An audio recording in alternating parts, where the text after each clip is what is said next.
Salam alaikum. Alors dans cette partie du cours, on va parler des méthodes de diffraction des rayons X.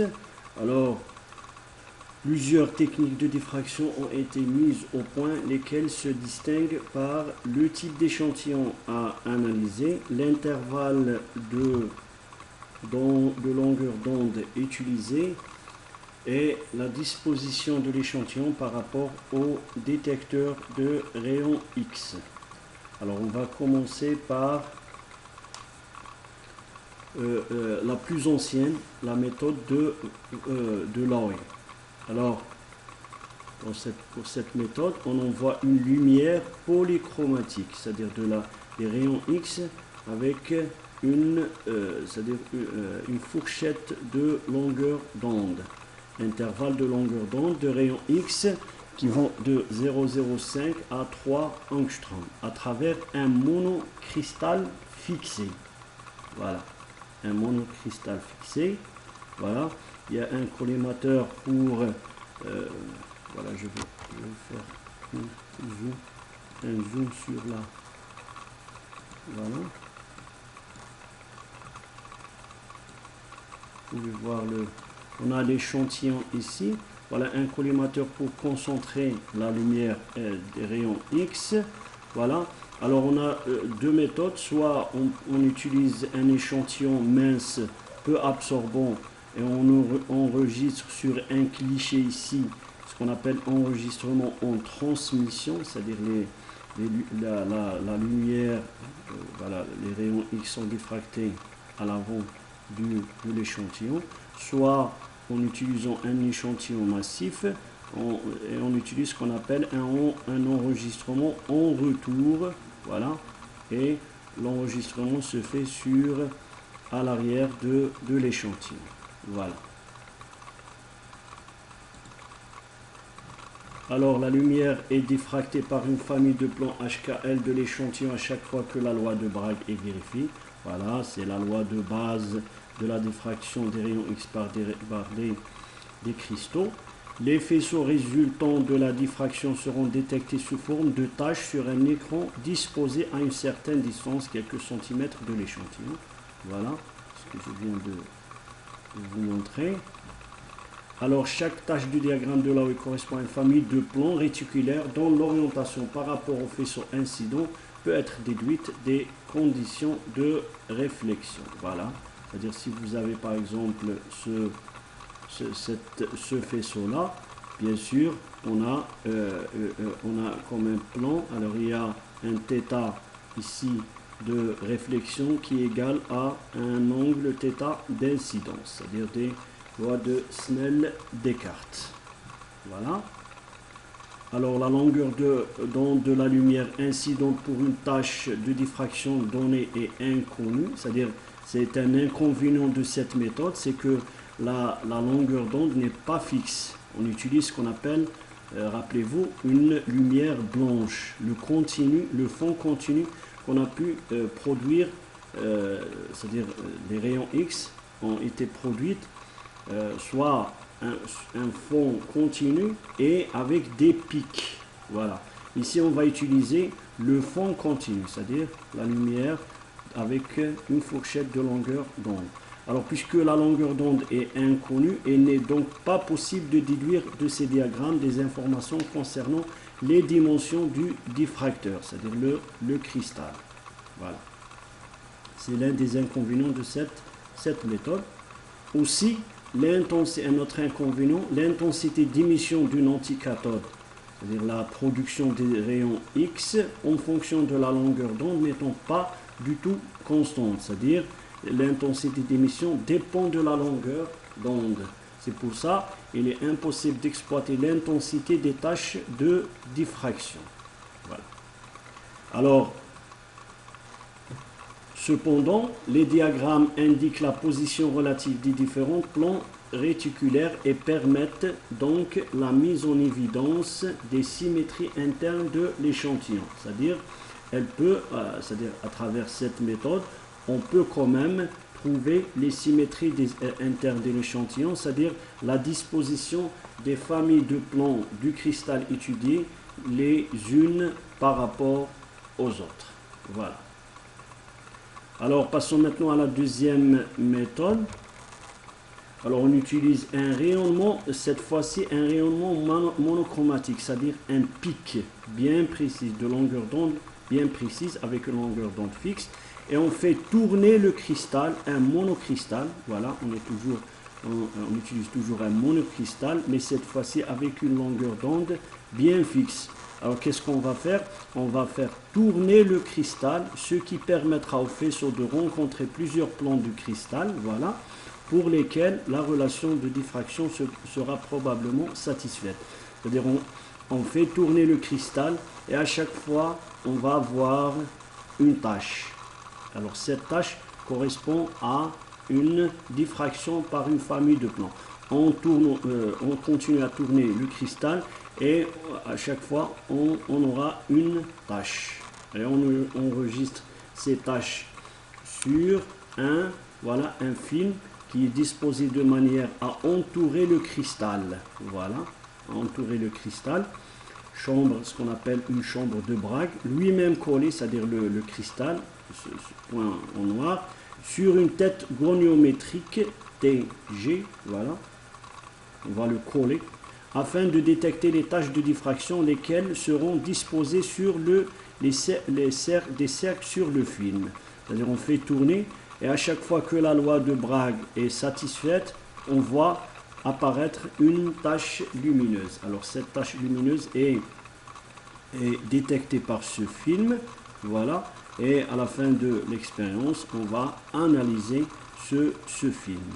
Alors la méthode du cristal tournant permet la détermination des paramètres de la maille. Voilà, elle permet de trouver c'est-à-dire les paramètres de la maille, c'est-à-dire le A, le B, le C et le alpha, bêta et gamma. Voilà. Puisqu'on utilise un monocristal et une seule longueur d'onde, contrairement à la méthode de Laue. Alors, il y a une autre méthode qui s'appelle méthode de diffraction sur poudre. Alors, cette méthode a été inventée par Debye et Scherrer. Un pinceau monochromatique, voilà. On utilise un pinceau, c'est-à-dire un faisceau de longueur d'onde, de rayon X de longueur d'onde bien précise, et diffracté par un échantillon composé d'un grand nombre, 10 puissance 7 à 10 puissance 13, un très très grand nombre, de monocristaux qui vont de 0,01 à 0,001 mm d'orientation aléatoire. Alors c'est une poudre, c'est-à-dire on va prendre un cristal, on va le broyer pour avoir ces monocristaux. Voilà. Chaque monocristal orienté convenablement donne alors un faisceau diffracté dévié de 2 θ par rapport au faisceau primaire incident. Vous voyez ici, on a les rayons X, voilà, un collimateur pour concentrer les rayons X sur le cristal qui est déposé sur le point O. Maintenant, il y a une partie du faisceau, c'est-à-dire le faisceau qui continue son chemin. On va le recevoir ici dans ce qu'on appelle un puits, voilà, pour avoir le contraste, voilà, avec les points. Maintenant, le plan supposé source de diffraction est en tiré, voilà, et avec un angle θ de réflexion. Bien sûr, c'est le même que l'angle de incidence. Maintenant, l'angle entre le rayon réfléchi ou diffracté et c'est-à-dire le faisceau incident est 2 θ. Voilà, 2 θ. Voilà. Chaque degré, on divise de 2 θ par rapport au faisceau primaire. Parce qu'il y a, comme je viens de le dire, il y a une partie de l'onde incidente qui continue son chemin sur une droite. Voilà. Alors il y a une partie qui sera réfléchie, bien diffractée. Alors la diffraction sur la poudre est détectée sur un film cylindrique entourant l'échantillon afin de détecter les diffractions en avant et à l'arrière de l'échantillon. Voilà, on peut avoir ces diffractions, mais on peut avoir aussi ces diffractions sous forme de cônes concentriques formant des anneaux elliptiques. Chacun correspond à une famille de plans, c'est-à-dire celui-là correspond à une famille de plans, celui-là correspond à une famille de plans, et ainsi de suite. Chacun des microcristaux orientés correctement diffracte dans une seule direction et donne une tache sur le film. Maintenant, c'est l'effet de moyenne sur l'ensemble des microcristaux, c'est-à-dire il y a un nombre très très important de microcristaux qui sont orientés voilà, de manière aléatoire et qui fait que l'on observe des anneaux. Voilà, ces anneaux, c'est-à-dire cet anneau-là, voilà, correspond à une famille de plans. Pourquoi? Parce que on n'a pas un monocristal, mais on a des monocristaux qui sont disposés de manière aléatoire. Et bien la même famille d'un nombre infini de monocristaux vont diffracter sur ces anneaux, et non pas sur un point. Voilà, c'est sur tout un anneau. Alors chacun des microcristaux orientés correctement diffractent dans une seule direction et donnent une tache sur le film. C'est l'effet de moyenne sur l'ensemble des microcristaux qui fait que l'on observe des anneaux. La méthode de Debye-Scherrer, c'est-à-dire des poudres classiques, permet donc de déterminer la métrique du réseau du composé, mais pas sa symétrie. Pourquoi? Parce que on n'a pas un monocristal, mais une poudre, c'est-à-dire des monocristaux. Voilà. Mais on utilise une lumière monochromatique. Voilà. Alors cependant, la méthode de Debye-Scherrer nécessite des temps de pause souvent très longs, le développement du film et un dépouillement du cliché qui peut demander beaucoup de temps. Aussi n'est-elle plus guère utilisée. Voilà, c'est-à-dire elle est remplacée par d'autres méthodes plus sophistiquées. Voilà. Elle a été remplacée par les méthodes utilisant les diffractomètres plus rapides à mettre en œuvre et dont l'exploitation des données peut être automatisée. Voilà. Alors on peut citer le cas du diffractomètre à compteur proportionnel.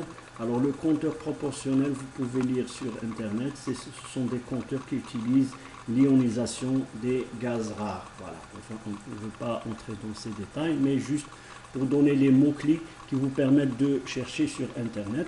Du diffractomètre à détecteur linéaire, c'est-à-dire il est fixe, ou encore le diffractomètre à compteur courbe, c'est-à-dire la surface sur laquelle les rayons X vont impacter, elle est courbe.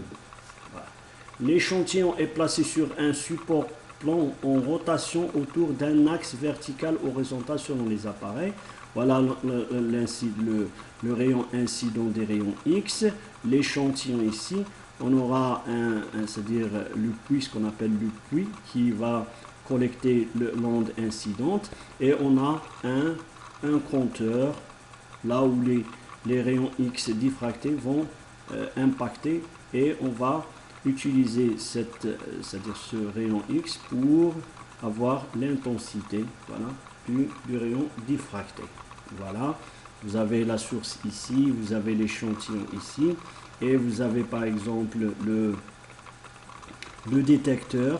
Et ben, l'angle de diffraction entre le faisceau diffracté et le faisceau incident est 2θ. Voilà, et 2θ. Alors, un compteur proportionnel est mobile autour du même axe de la rotation. C'est-à-dire on peut aussi faire tourner le compteur lui-même. Voilà. Alors, si le support de l'échantillon tourne d'un angle θ, voilà, l'échantillon, on veut faire une rotation de l'échantillon d'un angle θ, le bras support du détecteur tourne grâce à un système d'engrenage d'un angle 2θ. Voilà. Une fois la condition de Bragg, c'est-à-dire toujours la condition est satisfaite pour une position donnée du porte-échantillon, le détecteur est placé correctement pour recevoir des photons diffractés. Voilà. Ici, chaque fois qu'on a une diffraction, eh bien, on fait tourner le compteur pour qu'il capte ces diffractions. Et ça calcule ça mesure l'intensité. Bien sûr, on a déjà la valeur de θ. Voilà. C'est-à-dire c'est comme si on a un pic, un certain valeur de θ, une intensité. Alors on utilise aussi des caméras CCD Charge Coupled Device munies d'un écran fluorescent qui absorbe les rayons X diffractés et les réémet, c'est-à-dire sous forme de photons dans le domaine visible. Alors cette image visible est captée par le CCD, lequel est constitué d'un matériau semi-conducteur, c'est-à-dire lorsqu'un photon arrive sur un pixel du CCD, il crée des paires électrons-trous en nombre proportionnel à l'énergie du photon absorbé, c'est-à-dire en fonction de l'énergie du rayon diffracté. Lors de la lecture, ces paires se séparent et produisent une charge électrique proportionnelle à l'énergie du photon incident. Voilà. Je ne vais pas entrer dans les détails, mais juste je vous donne une idée sur les méthodes utilisées dans la diffraction des rayons X sur les cristaux. Alors, je vous montre ici pour une structure polycristalline NaCl, c'est-à-dire une poudre, on donne l'intensité du rayonnement diffracté en fonction de 2θ. Voilà. Alors c'est l'intensité, voilà, en unité sur une échelle de 100. Et vous avez ici les points, c'est-à-dire les pics pour des θ, là où on a une diffraction. C'est-à-dire on fait tourner par exemple le cristal et à chaque fois on aura une diffraction. C'est-à-dire pour cette, par exemple pour 2θ égale à 30, on n'a pas de diffraction. Et bien on continue à tourner jusqu'à avoir un pic, voilà un pic, et on continue jusqu'à par exemple ici 90, voilà. Alors je vous rappelle ici la loi de diffraction qui était sinus θ égale à, qui est proportionnelle à la racine carrée de h au carré, k au carré, l au carré. Et bien vous voyez ici, voilà, le 1, 1, 1, c'est-à-dire le carré de 1 plus la racine de 3, alors que ici la racine de 4. Et bien voilà, cette θ augmente en fonction du racine carrée de h au carré plus k au carré plus l au carré. Vous voyez là, c'est-à-dire ici on aura racine de 3, ici racine de 4, ici racine de 8 et ainsi de suite. Voilà, c'est cette figure qu'on veut avoir lors de l'analyse par diffraction des rayons X sur un cristal. Bien sûr, cette indexation demande bien sûr un outil mathématique pour que nous puissions c'est-à-dire correspondre à chaque intensité une famille de plans. Voilà. Alors c'est ce qu'on va le faire plutôt. Alors je vais vous montrer ce qu'on va le faire dans une vidéo prochaine, mais je vais vous montrer ici une manipulation que j'ai fait avec les étudiants de l'ESAT au laboratoire de chimie de la faculté des sciences de Tlemcen.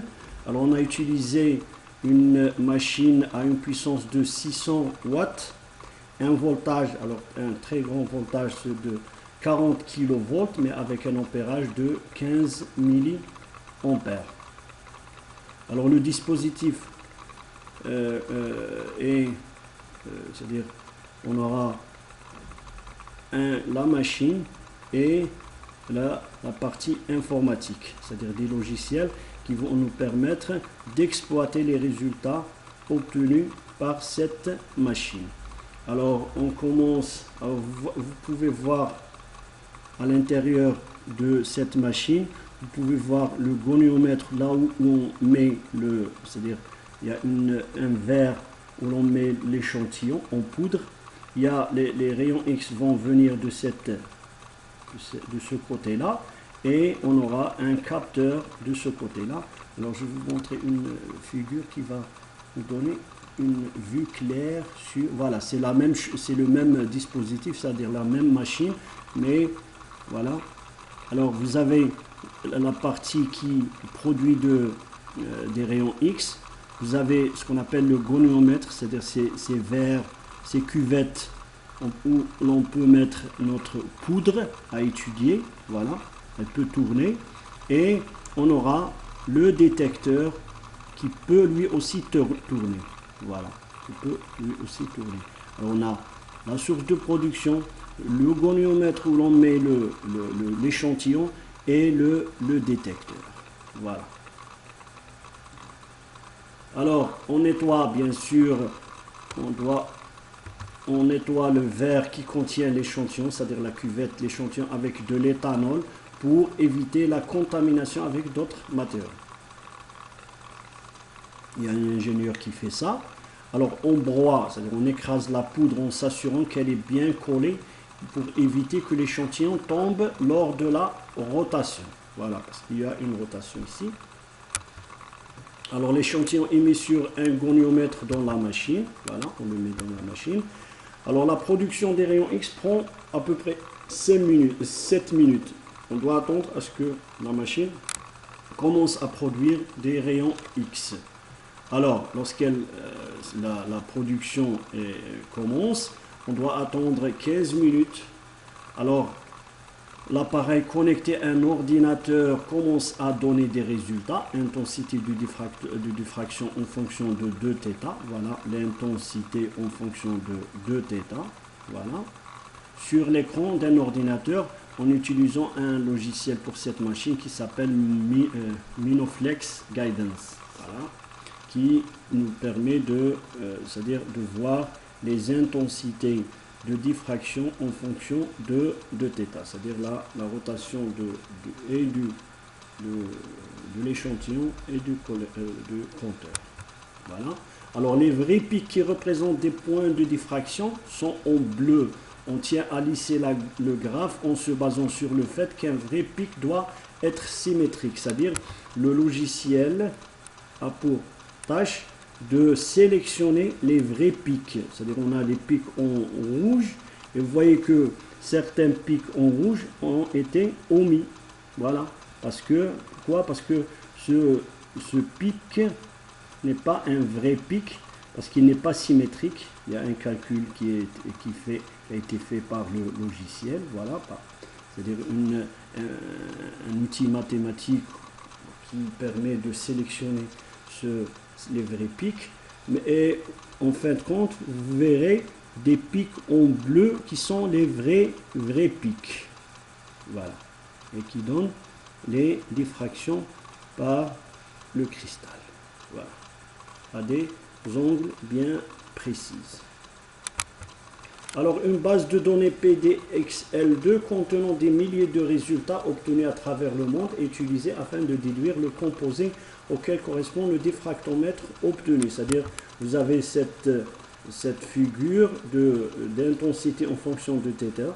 Et bien on utilise un autre logiciel pour faire la comparaison avec des milliers de résultats, voilà, qui sont récupérés et enregistrés dans ce logiciel pour faire la comparaison. À chaque fois qu'on tombe sur quelque chose qui est la même ou qui est plutôt approximative, et ben on vous dit c'est-à-dire le cristal qu'on vient d'étudier est tel ou tel composé. Voilà. Le logiciel donne aussi la main au manipulateur à proposer des éléments susceptibles de composer le matériau étudié. C'est-à-dire, vous avez la main pour choisir parmi les éléments que vous, c'est-à-dire suspectez contenir, c'est-à-dire faire ou bien faire partie de la composition de ce cristal, si vous avez une idée. Maintenant, si vous n'avez aucune idée sur le cristal, et bien, vous laissez le logiciel choisir. Voilà. Merci.